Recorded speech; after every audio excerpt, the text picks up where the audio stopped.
You stupid black woman, did you really think I'd give you the same tips as my white servers? Kevin Hartwell grabbed Emma Reeves by the wrist and yanked her into his office at Rosie's Pie Diner. The door slammed. She stumbled against his desk where her tips lay scattered, over $200 she'd watched customers leave all day. Let me educate your simple mind. He counted the money, separated it, most into his pocket, $87 left. You're a 43-year-old black woman with a high school diploma serving pie in a white town. You think you're equal? He grabbed the envelope and shoved it down the front of her uniform. That's where trash belongs. Emma stood frozen, humiliated, powerless. Outside, Owen Turner, CEO disguised as server, stopped chewing mid-bite. Something hard crunched. He pulled laminated paper from his mouth, a time card hidden inside his pie. With Kevin's signature ordering fraud, Owen stared at the evidence, then at Kevin through the window. The manager just ended his own career. Owen's corner office sat 400 miles from Indianapolis, but the quarterly report on his desk pulled him straight there. The numbers didn't lie, even when everything else did. Indianapolis location, 340% turnover increase in 8 months. Top performing store 2 years running, now bleeding staff faster than any franchise in the chain. Customer satisfaction scores down 31%. Food safety complaints up 12%. His phone buzzed. Another HR alert. Third server resignation this month. Emma Reeves, 6-year veteran, employee ID 2848. Termination request submitted. Reason, pursuing other opportunities. Owen pulled her file. 96% positive customer feedback. 0 disciplinary actions in 6 years. 3 Server of the Quarter awards. People didn't leave jobs like that to pursue opportunities. They left because something was very, very wrong. His desk phone rang. Owen checked the caller ID. Kevin Hartwell, Indianapolis store manager. Mr. Turner, I heard Emma Reeves put in notice. Just wanted to assure you we're handling the transition smoothly.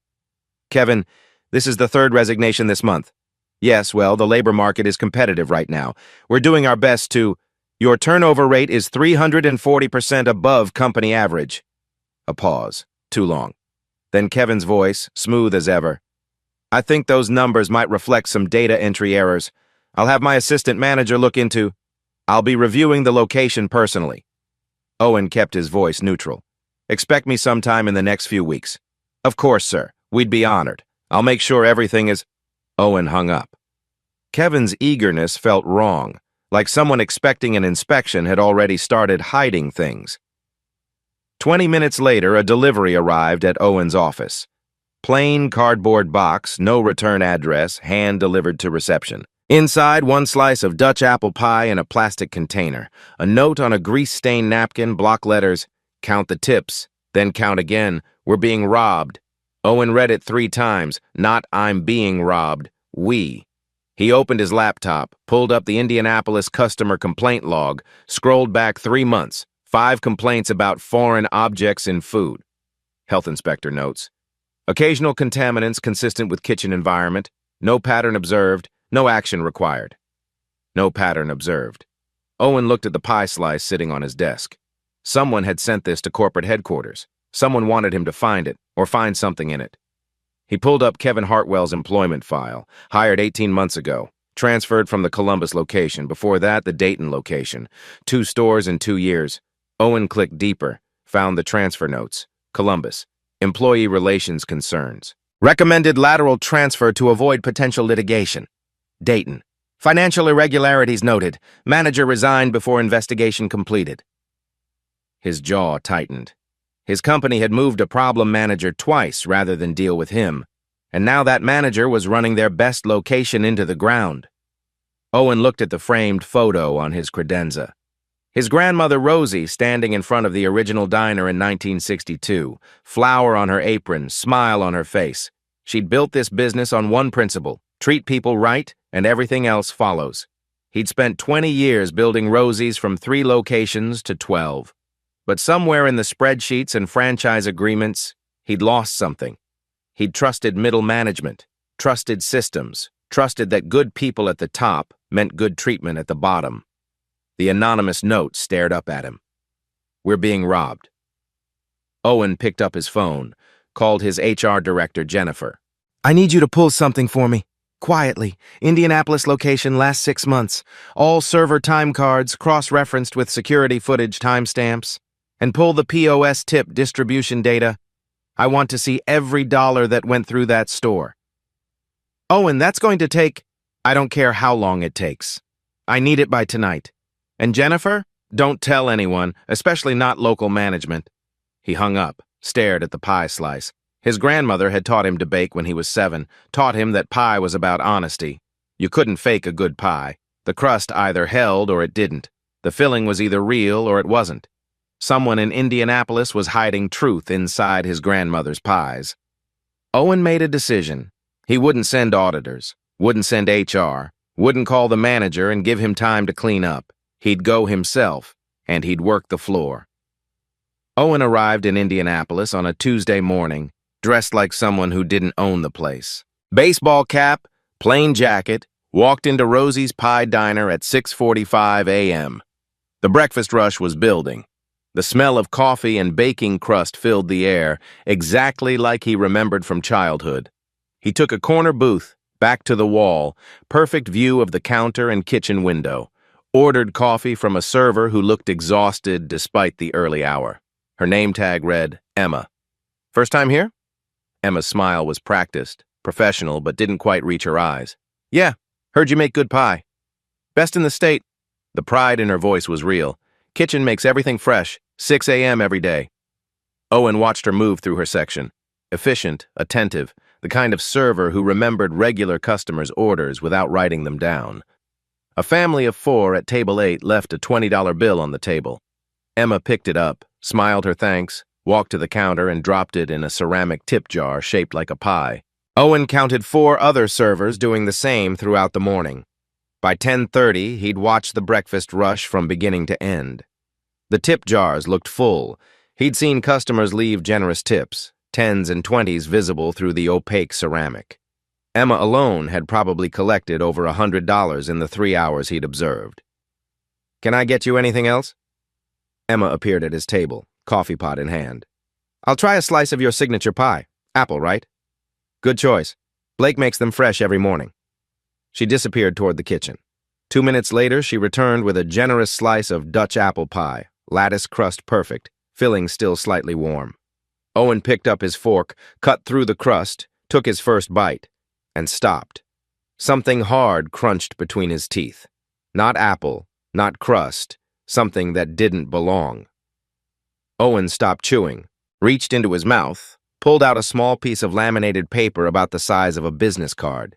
He glanced around. Emma had moved to another table. No one was watching him. He unfolded the paper carefully under the table. A photocopy of a time card, Rosie's Diner header, employee name, Emma Reeves, week of October 2nd, 8. Clock-in times printed in the standard format showing 46 hours total, but across the bottom, in red ink, someone had written, adjust to 38.5. Below that, a signature, K. Hartwell. And at the very bottom, in different handwriting, block printed in urgent capitals, this is the original before Kevin changed the system. His handwriting, his signature. I'm hiding these in pies. Someone please investigate. Baker. Owen's hand tightened on the laminated card. The plastic was still warm from the pie. Someone had planned this, laminated it thin enough to hide in filling, waterproof enough to survive baking, desperate enough to risk their job by hiding evidence in food going to customers.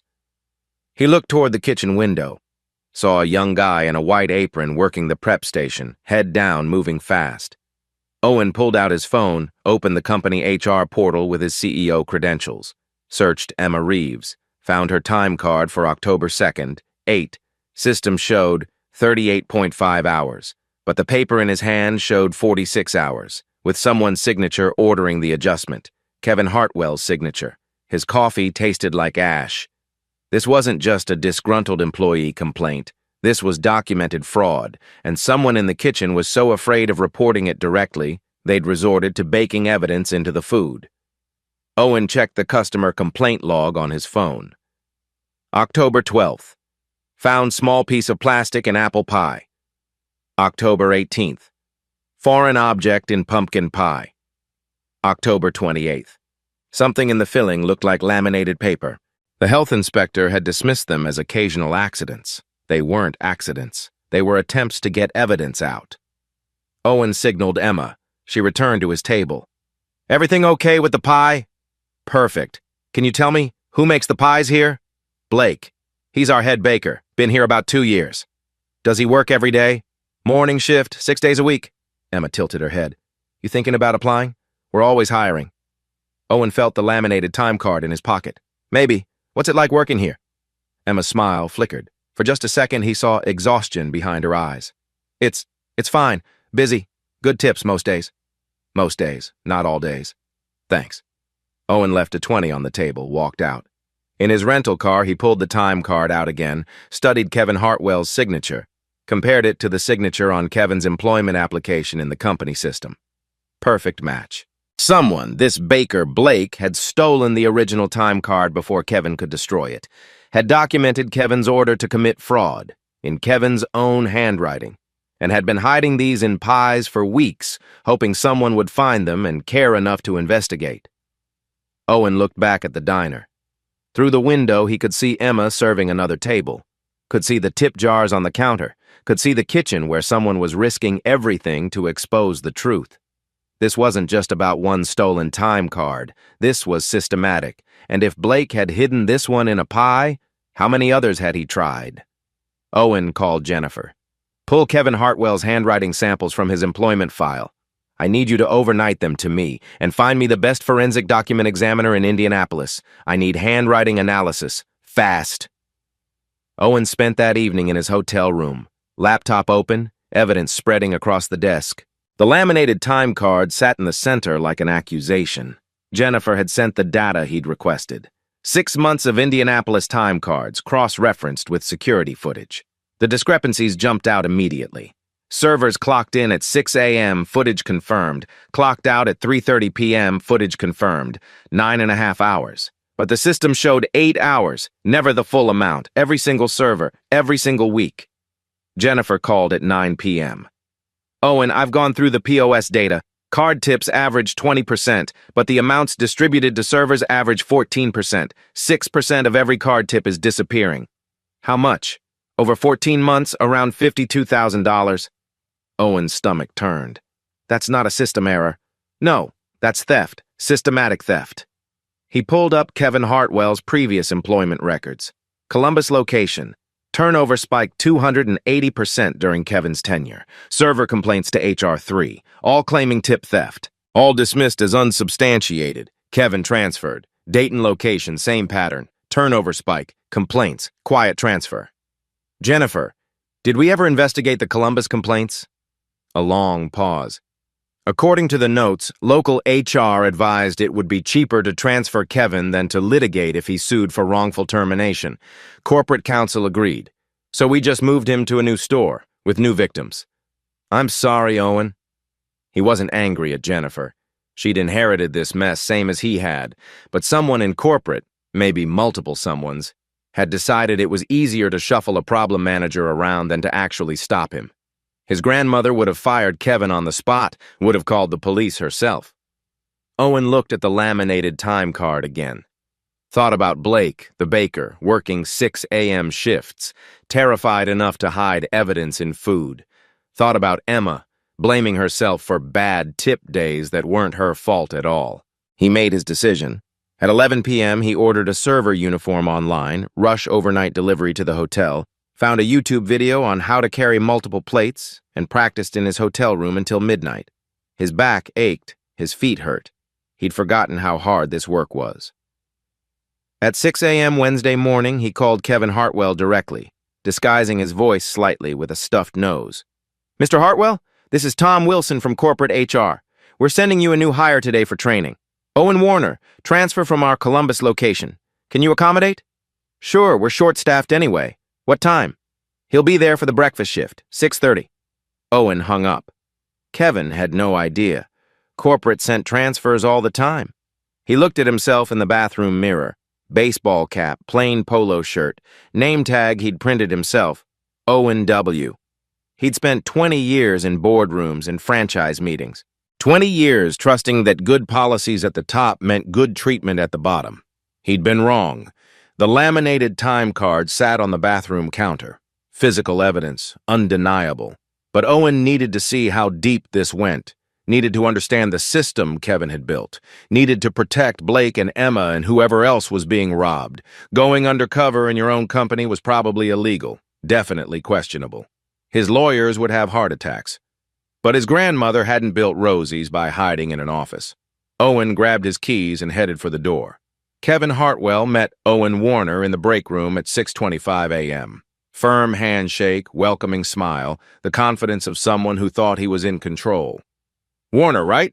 Transfer from Columbus?" "Yes, sir. Thanks for taking me on short notice." "No problem. We need the help." Kevin walked him through the schedule. "You'll shadow Emma this week. She's our senior server. Learn from her, you'll do fine." Owen kept his head down, took notes on a small pad like an eager new hire. Watched Kevin's office through the break room door.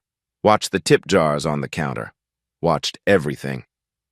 Emma appeared in the doorway. "Kevin, you wanted to see me?" "Emma, this is Owen. He's going to shadow you this week. Show him the ropes." Emma's smile was tired but genuine. "Sure, come on, Owen. Breakfast rush starts in 5 minutes." The first shift was brutal. Owen's feet screamed in the non-slip shoes. His back ached from carrying trays. Remembering orders, timing, reading customers, it all came back, but it was harder than he remembered. He was 53, not 23. But he watched, he learned. Emma was extraordinary. She remembered regulars' names, knew who wanted coffee refills without asking, moved through her section like a dancer who'd memorized every step. A businessman at table 4 left a $15 tip on a $12 check.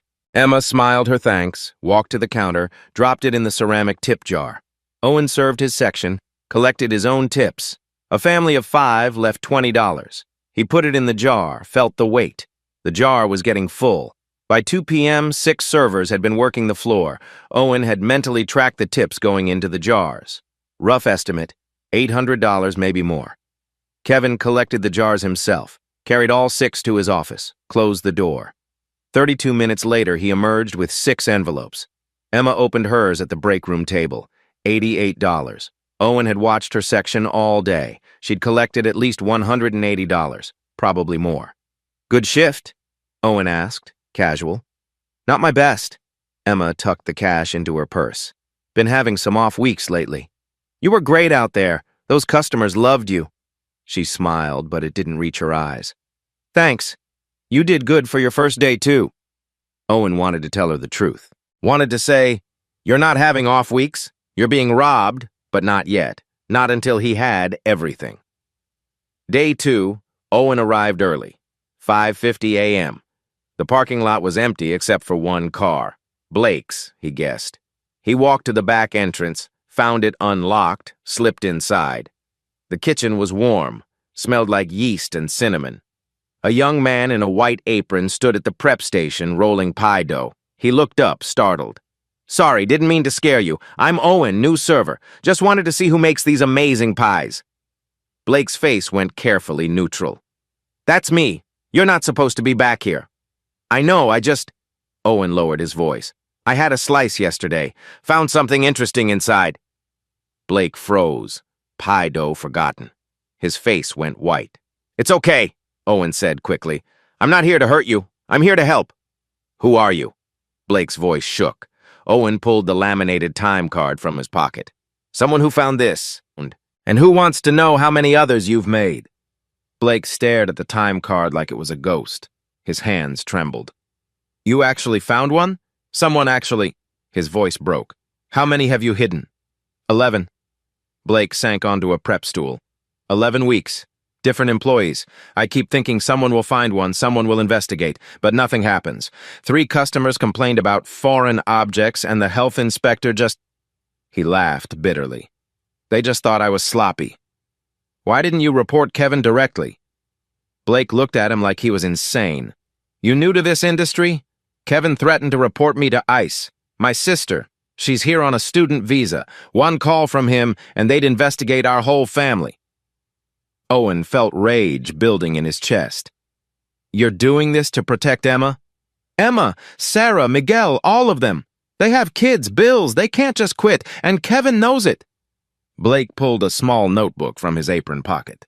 I've been documenting everything, 8 months, every time card he's doctored, every tip distribution that's short, every threat he's made. I just don't know what to do with it.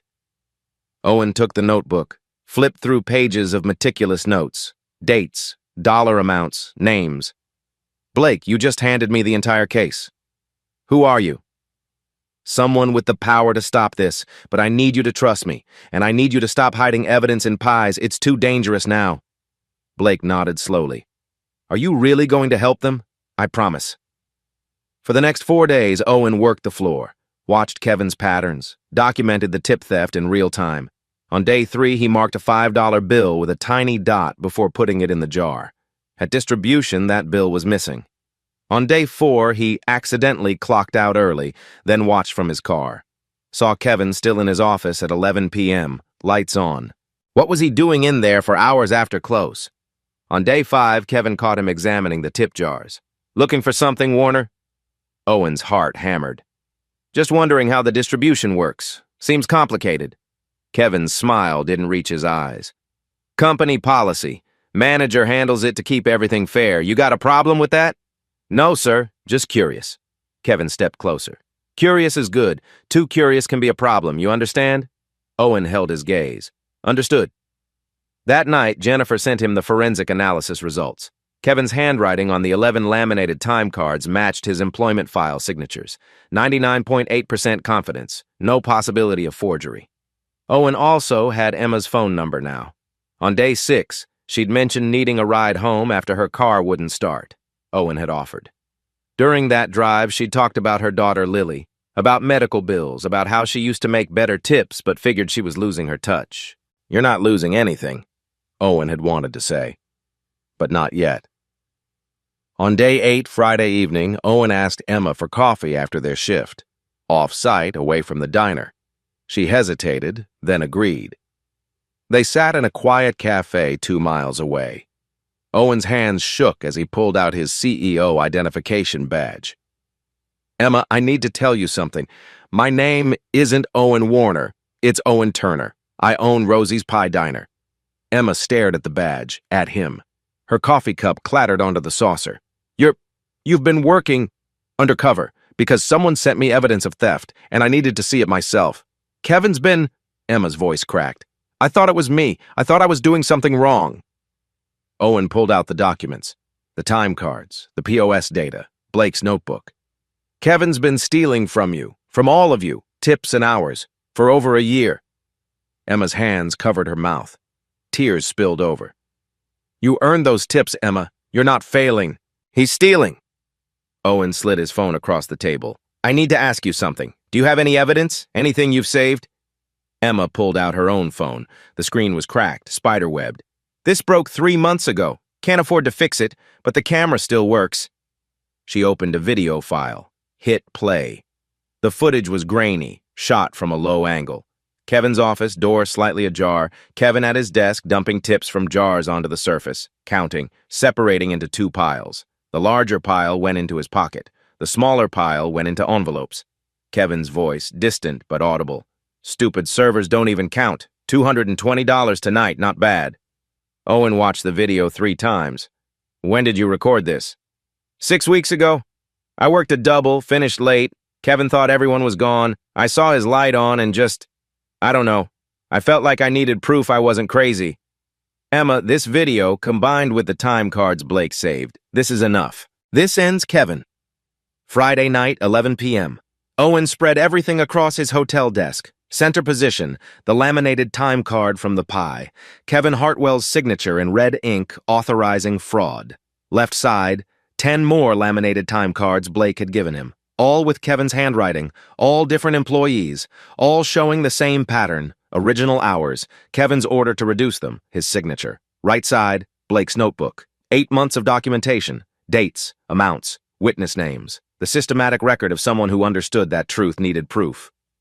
Front, Emma's cracked phone, video queued up, Kevin's own voice convicting himself. Behind it all, printed POS report showing $52,000 in missing tips over 14 months. Owen called the forensic document examiner, Dr. Sarah Williams. She'd completed her analysis that afternoon. Mr. Turner, I've examined all 11 documents against Mr. Hartwell's known signatures. The handwriting matches with 99.8% confidence. These were definitely written by the same person. No evidence of forgery, no evidence of coercion. The pressure patterns, letter formations, and signature dynamics are consistent across all samples. So this will hold up in court? Absolutely. This is as solid as handwriting evidence gets. He signed his own confessions. Owen hung up, stared at the evidence, thought about Blake, terrified enough to bake proof into pies. Thought about Emma working doubles while her daughter asked why Mommy was never home. Thought about Kevin sitting in his office every night, counting money that wasn't his. His phone rang. Jennifer. Owen, I pulled the security footage you requested. Kitchen camera. Last 90 days. And? October 15th, November 2nd, November 18th. All the dates Blake said he hid time cards in pies. The footage shows him laminating documents at the prep station early morning before Kevin arrives. Shows him placing something in the pie filling. Shows him marking specific pies with a small dot on the crust. Owen thought back. The pie he'd eaten. Had there been a mark? He couldn't remember. Send me everything. I'm meeting with legal and law enforcement Monday morning. He texted Detective Morrison, the financial crimes contact Jennifer had arranged. Evidence is ready. Need meeting Monday 8 a.m., bringing all documentation. Morrison replied within minutes. I'll be there. If what you've described is accurate, this is federal FLSA violation, multiple counts. Owen picked up the original time card from the pie, held it up to the light. The lamination was so thin you could barely feel it. Blake had tested this, had practiced, had put thought and planning into getting this evidence out of the building before Kevin could destroy it. 11 attempts, 8 intercepted by someone, probably Kevin's girlfriend who worked morning prep based on Blake's notes. 3 made it to customers. 1 made it to Owen, 1 bite of pie. That's all it had taken. 1 bite, and years of systematic theft started unraveling. Owen made a list for Monday's confrontation. Primary evidence: 11 time cards with Kevin's signature, irrefutable, forensically verified. Supporting evidence: Emma's video shows method. Supporting evidence: POS data shows scope. Supporting evidence: Blake's documentation shows pattern. Supporting evidence: security footage corroborates Blake's testimony. Without the time card from the pie, the case would have been harder. Video could be disputed, data could be claimed as system errors, testimony could be dismissed, but Kevin's own signature on paper ordering fraud, forensically proven to be his handwriting, documented across 11 separate weeks with 11 different employees, that was irrefutable. Owen called Jennifer one more time. Monday morning, 8 a.m., I need you to arrange a meeting at the Indianapolis location. Conference room. Attendees: me, Kevin Hartwell, our corporate attorney, you, Detective Morrison, the forensic document examiner, Emma Reeves as witness, Blake Anderson as protected witness. Owen, if you're confronting him with all this evidence, Kevin Hartwell has been stealing from our employees for over a year. The company transferred him twice instead of prosecuting him. We're complicit, Jennifer. That ends Monday. He hung up. Looked at the evidence one more time. Kevin had been so confident, had documented his own crimes in his own handwriting, had thought himself untouchable. He'd underestimated the baker, had underestimated the server with the broken phone, had underestimated the power of people who were tired of being robbed. Monday morning, Kevin would understand exactly how wrong he'd been. Monday morning, 8 a.m. The Indianapolis conference room felt smaller than it should. Owen arrived first, set up his evidence at the head of the table. 11 laminated time cards in clear evidence bags arranged in chronological order. Emma's phone, video ready to play, printed POS reports, Blake's notebook. Dr. Williams arrived next, carrying her forensic analysis report. Detective Morrison followed, badge clipped to his belt. Jennifer came with Richard, the corporate attorney. Emma slipped in quietly, Blake behind her. Both looked terrified. Kevin Hartwell was the last to arrive, 8:03 a.m., coffee in hand, easy smile on his face. Morning, everyone! What's this about? He saw Owen Warner sitting at the table, saw the real Owen CEO badge on display. His smile faltered. Wait, what? Sit down, Kevin. Owen's voice was flat. Kevin's eyes darted between Owen and the evidence on the table. I don't understand. Warner, My name isn't Owen Warner, it's Owen Turner. I own this company. I've been working in your store for the past week. Kevin's face went white, then red. That's entrapment. You can't. Entrapment requires inducement to commit a crime. You were already committing the crimes. I just watched. Owen gestured to an empty chair. Sit. Down. Kevin sat. His hands gripped the armrests. Owen reached for the center evidence bag, held it up. Inside, the laminated time card from the pie. October 15th, I came to your diner for breakfast. I ordered a slice of apple pie, took one bite, and I bit into this. He slid the evidence bag across the table to Kevin. Do you know what this is? Kevin leaned forward, looked at the time card through the plastic. His face drained of all color. That's the October 2nd, 8 time card for Emma Reeves, the original, before you changed it in the system. Owen pointed to the handwriting. That's your handwriting, isn't it? Adjust to 38.5. That's your signature. K. Hartwell, October 9th. Anyone could have written... Owen gestured to Dr. Williams. This is Dr. Sarah Williams, Forensic Document Examiner. Doctor, please share your findings. Dr. Williams opened her report. I analyzed this document along with 10 others with similar handwriting. I compared them to known samples of Mr. Hartwell's signature from his employment file. The handwriting and signatures on all 11 documents match with 99.8% confidence. Mr. Hartwell wrote these. Owen placed 10 more evidence bags on the table, all with laminated time cards. Blake, your baker, has been making copies of the original time cards every week before you could change them. 11 weeks, 11 employees, 11 signed orders from you to commit wage fraud. He spread them out so Kevin could see all 11. Every single one has your handwriting, your signature, your date stamp. Kevin tried different approach. I was told by corporate to reduce hours for budget. Owen. Then where's the corporate directive? Show me the email. Show me the policy. You can't, because it doesn't exist. Kevin, desperate. The system must have malfunctioned. Owen. Then why is your handwritten signature on paper ordering the adjustments? The system didn't write these, Kevin. You did. Detective Morrison. Mr. Hartwell, I've reviewed these documents. Each one is evidence of a separate count of wage theft under federal FLSA statutes. That's 11 felony counts. Owen continued. Now, you might be wondering about the other evidence. Let me show you. He played Emma's video of Kevin pocketing tips. This video shows you stealing tips, but you could claim it's edited, out of context, not clear. He showed POS data printouts. This data shows $52,000 missing from tip distributions, but you could claim it's a system error, a glitch. He showed Blake's notebook. This notebook documents 8 months of your theft, but you could claim it's fabricated, hearsay. Owen picked up the original laminated time card from the pie. But this, your handwriting, your signature, on the original document, 11 times. You can't claim it's fake. You can't claim it's a glitch. Forensic analysis proves you wrote these. He looked directly at Kevin. The video shows what you did. The data shows how much you stole. The testimony shows who you hurt. But this holds up time card. This proves you did it, deliberately, in your own hand, 11 times. Long silence. Kevin stared at the time card, his face collapsed. He knew. Kevin, quietly. How did you get these? I destroyed all the paper copies. Blake speaks for first time. No, Kevin, you destroyed the copies I gave you. You never knew I was making 2 sets. One for you to destroy, one I laminated and baked into pies before you could find them. Kevin looked at Blake, disbelief. Blake continued. You told me once, Blake, nobody ever looks at the baker. You're invisible. You were right. I was invisible. And that's how I got 11 signed confessions out of the building inside pies. Owen, to Kevin. One of those pies was served to me. I took one bite, and what I found inside, what you wrote and signed, that's what's ending your career today. Detective Morrison stood. Kevin Hartwell, you're under arrest for 11 counts of wage theft under the Fair Labor Standards Act and 11 counts of fraud. Each count carries up to 5 years federal prison. Handcuffs clicked. As Kevin was let out, Owen held up the time card.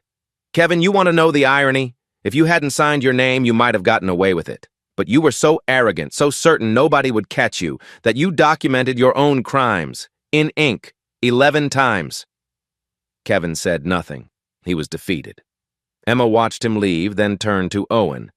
The time card in the pie that saved all of us? Owen, one bite. That's all it took. Monday afternoon. Kevin was in federal custody. But Owen's work wasn't finished. Justice without restoration was just revenge. He called an all-staff meeting for 6 p.m. after dinner rush.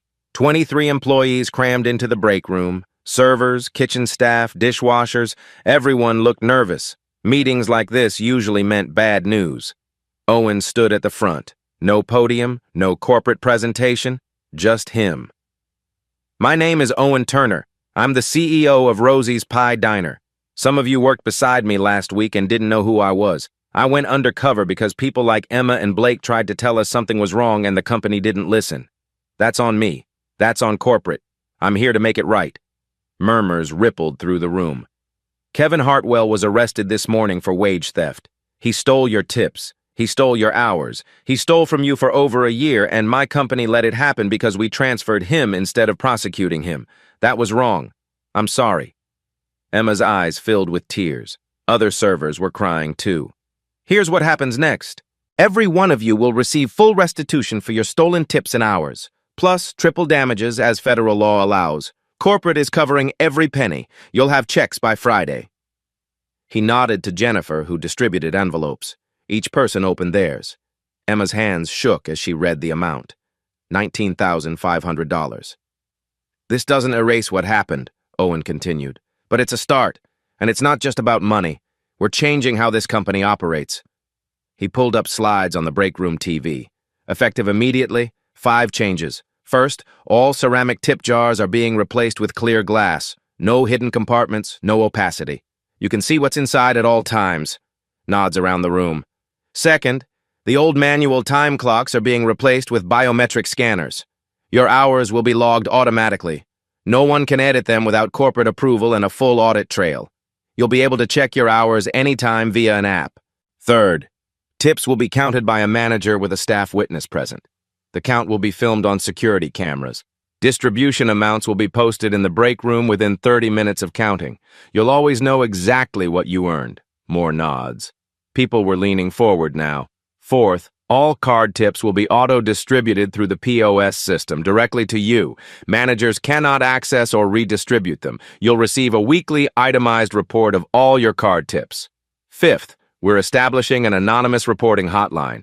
Direct line to corporate ethics office managed by a third-party vendor. Calls are confidential. Every report gets investigated within 48 hours, and retaliation against whistleblowers is now grounds for immediate termination.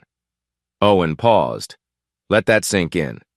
These changes roll out here first. If they work, they become company standard across all 12 locations. You're the test case. You're the reason we're fixing this. A server raised her hand. What about a new manager? We're promoting from within, but first I want you to elect a server representative, someone who has a voice at the management table, someone who represents your interests directly. The room went quiet. Then Emma spoke. I nominate Blake. Others agreed. Blake looked shocked. I'm just a baker. You documented systematic theft while being threatened, Owen said. You protected your coworkers. That's leadership. Blake was voted in unanimously.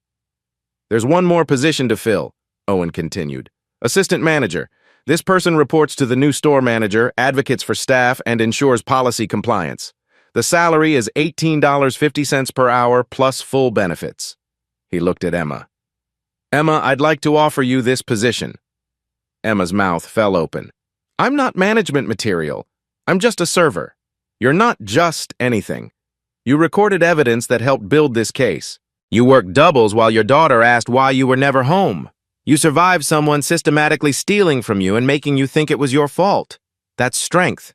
That's exactly what we need. Emma looked around the room. Everyone was nodding, encouraging her. She swallowed hard. Okay, yes, I'll try. Owen handed her a badge. Assistant Manager Emma Reeves. Applause filled the room. Real applause. People standing. Owen held up a hand. One more thing. We owe Blake an apology. He tried to get evidence out for weeks. Health inspectors dismissed his attempts. Customers complained about foreign objects and nothing happened. Blake, you baked 11 time cards into pies. You risked your job, your family's immigration case, everything to help your coworkers. That's heroism. Blake looked down, uncomfortable with the attention. We're promoting you to head baker and shift supervisor. $45,000 salary, full benefits. And we're establishing a safe reporting protocol in your name.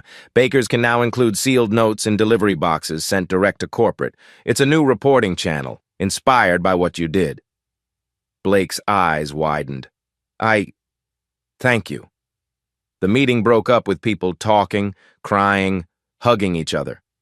Owen watched Emma and Blake surrounded by co-workers thanking them. Jennifer approached. Think it'll stick, the changes? It has to. Owen looked at his grandmother's photo on his phone. She built this company on trust. I lost sight of that, but Emma and Blake reminded me. Over the next 90 days, Owen monitored Indianapolis closely. The new systems worked. Turnover dropped from 340% to 12%. Server retention hit 94%. Tips increased 46% as customer confidence returned. Glassdoor rating jumped from 2.1 to 4.6 stars. Applications flooded in. 49 people applied for 3 open positions. Owen visited every month, worked a shift each time. Never forgot what it felt like to be on the floor. Never forgot the time card hidden in the pie.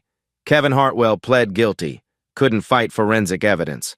4 years federal prison, $128,000 restitution, permanent ban from food service management.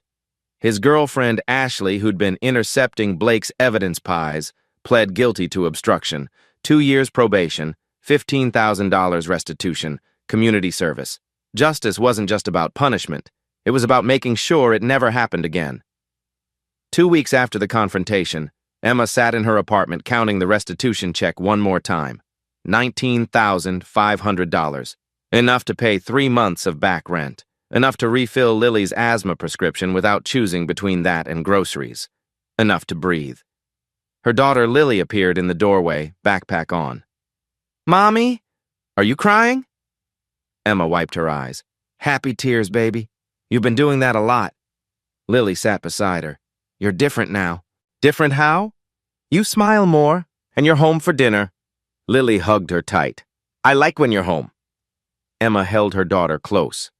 3 months ago, she'd been working doubles, coming home at 2 a.m. from DoorDash deliveries, falling asleep in her car before driving because she was too exhausted to be safe.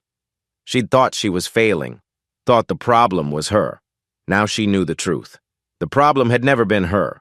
Blake used his restitution, $14,200, to re-enroll at community college, business administration. His younger sister's immigration case had been approved, partly thanks to a support letter from Rosie's corporate office confirming his employment and character. He still baked pies every morning, but now he did it with pride instead of fear. One afternoon, Owen visited the kitchen. Blake was rolling dough for apple pies, the same pies that had carried truth out of the building. Can I ask you something? Owen leaned against the prep counter. Why did you laminate them, the time cards? Blake didn't look up from his work. Pie filling is wet, regular paper dissolves. I needed them to survive the baking. I practiced at home first. Took me 11 tries to get the lamination thin enough to hide in the filling, but thick enough to stay intact. Where'd you learn to do that? YouTube? Blake smiled slightly. There's a tutorial for everything. I just searched how to waterproof documents and adapted it. Owen shook his head in wonder. You're brilliant, you know that? I was just trying to help Emma. She has Lily. I didn't want her to lose her apartment because someone was stealing from her. You risked everything. Your job, your sister's case. Blake finally looked up. My parents taught me. If you see something wrong and do nothing, you're part of the wrong. I couldn't just watch. Owen extended his hand. Thank you for having the courage to act. Blake shook it. His grip was strong. Baker's hands. Underscore, underscore, underscore, underscore, underscore, underscore, underscore, underscore, underscore, underscore, underscore, underscore, underscore, underscore, underscore, underscore. 6 weeks after the arrest, Owen organized a staff dinner. Voluntary, not required. Just community rebuilding. He brought homemade pie, his grandmother's recipe, the one she'd taught him when he was 8. 20 employees showed up. The Indianapolis diner stayed open, but they filled a back room with tables pushed together, potluck style. Emma brought her signature mac and cheese. Blake brought bread he'd baked himself. Servers brought desserts, salads, stories. Owen sat at the end of the table, watching people laugh. Real laughter, not the forced kind that happens when the boss is watching. This was family. Can I say something? Emma stood, glass of water raised. I'm not good at speeches, but 6 months ago I thought I was failing. Thought I wasn't good enough. Kevin made me believe that. The room went quiet. But we weren't failing. We were being stolen from. And the only reason we know that now is because 3 people had courage. Blake documented everything, even though he was terrified. Owen came down from corporate and actually looked, and all of us, she gestured around the room, we survived. We're still here. She looked at Owen. This toast is for you, but also for us. We know our worth now. Everyone raised their glasses. Owen's throat tightened. He stood. Emma, I didn't save anyone. You saved yourselves. Blake with his evidence, you with your video, all of you by refusing to quit even when things were impossible. I just did what I should have done years ago. I listened. After dinner, Owen sat with Emma and Blake in the emptying room. How's Lily? He asked Emma. Good. Great, actually. She said, I'm not sad anymore. Kids notice everything. You've earned happiness, Emma smiled. So have you. You could have sent auditors, could have handled this from your office, but you didn't. You worked beside us. That meant something. My grandmother would have done the same thing. She'd be proud of you. Owen looked at the laminated time card he still carried in his wallet, the original from the pie, his talisman, his reminder. I keep this to remember. Evidence isn't always loud. Sometimes it's quiet, hidden in a pie, waiting for someone to take one bite and pay attention. 6 months after Kevin Hartwell's arrest, Rosie's Pie Diner in Indianapolis was thriving. Parking lot full, servers smiling, kitchen running smoothly. Emma Reeves had been promoted to general manager after 3 months as assistant manager. Salary, $58,000 plus benefits. Her daughter Lily was on the honor roll. Her apartment was paid up 6 months in advance. She slept through the night now. Blake Anderson led the kitchen as head baker and shift supervisor. His sister had graduated with honors, legal status secure. He was 2 semesters from his business degree. He still made pies every morning, but now with joy instead of fear. Kevin Hartwell served 4 years in federal prison. His ban from food service management was permanent. He pled guilty because forensic evidence of his own signature left no defense. Owen Turner kept the original laminated time card from the pie framed in his office. Visitors asked about it constantly. That's the time card I bit into, he'd explain. October 2nd, 8. Emma Reeves, 46 hours reduced to 38.5 by manager's signature. 1 piece of paper, 1 signature. That's all it took to expose systematic fraud.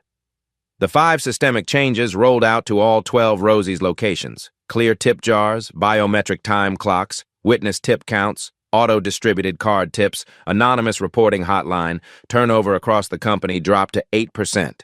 Industry average was 75%. Applications increased 400%. People wanted to work where they'd be treated fairly. Local news ran a feature. CEO's one-bite discovery leads to federal conviction. Baker's hidden evidence saves co-workers. But the real story was quieter. It was Emma teaching new hires about transparency systems, Blake training incoming bakers on documentation protocols, servers who felt safe enough to report concerns because they knew someone would listen. Tip theft happens more than you think. An estimated $5.8 billion is stolen from American workers annually. It's a federal crime. If you've worked for tips and felt something was wrong, document everything. Photos, dates, amounts. Physical evidence matters. Screenshots matter. Your voice matters. If this story resonated with you, drop a below. Share it with anyone in service work. Knowledge is power. Sometimes justice isn't loud. Sometimes it's just a broken phone, a laminated time card, and one person who cared enough to look. Be that person.